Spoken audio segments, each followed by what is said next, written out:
ಆತ್ಮೀಯ ವೀಕ್ಷಕರೇ, ಸುಧನ್ವ ಕನ್ನಡ ಚಾನಲ್ಗೆ ಸ್ವಾಗತ. ಈ ಒಂದು ವಿಡಿಯೋ ನೋಡ್ರಿ, ನಮ್ಮ ಫ್ರೆಂಡ್ ಶಾಲೆಯಲ್ಲಿ ಸ್ವಾತಂತ್ರ್ಯ ದಿನಾಚರಣೆ ಸಿದ್ಧತೆಯನ್ನು ಮಾಡ್ತಕ್ಕಂಥದ್ದನ್ನು ಅವ್ರು ಸ್ಟೇಟಸ್ ಹಾಕಿದ್ರು. ಅವ್ರನ್ನ ಕೇಳಿ ನಾನು ಈ ವಿಡಿಯೋನ ಅಪ್ಲೋಡ್ ಮಾಡ್ತಾ ಇದ್ದೀನಿ. ಈ ವಿಡಿಯೋನ ನೋಡಿದಾಗ ನನಗೆ ನನ್ನ ಬಾಲ್ಯ ನೆನಪಾಯಿತು.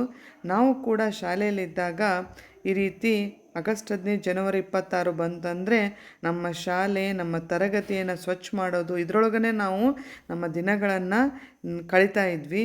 ಆ ಒಂದು ಸಂಭ್ರಮವನ್ನು ಮತ್ತೆ ನನಗದು ನೆನಪಿಸ್ತಿ ವಿಡಿಯೋ ನೋಡಿದಾಗ. ನಿಮಗೂ ಕೂಡ ಈ ರೀತಿ ನಿಮ್ಮ ಬಾಲ್ಯ ನೆನಪಾದರೆ ಕಮೆಂಟ್ ಮಾಡಿರಿ. ಇಂತಹ ಮುಗ್ಧ ಒಂದು ವಾತಾವರಣದಾಗ ಮಕ್ಕಳು ನೋಡ್ರಿ, ರಾಷ್ಟ್ರೀಯ ಮನೋಭಾವವನ್ನು ಬೆಳೆಯೋದಕ್ಕೆ ಇಂಥ ಹಬ್ಬಗಳು ನಮ್ಮ ಮಕ್ಕಳಿಗೆ ಇದ್ದಾಗ, ಈ ರೀತಿ ವಾತಾವರಣ ಇದ್ದಾಗ ಸಾಧ್ಯ ಅಂತಕ್ಕಂಥದ್ದು ನನ್ನ ಭಾವನೆಯಾಗಿದೆ. ಎಲ್ರಿಗೂ ಸ್ವಾತಂತ್ರ್ಯ ದಿನಾಚರಣೆಯ ಶುಭಾಶಯಗಳು. ಧನ್ಯವಾದಗಳು.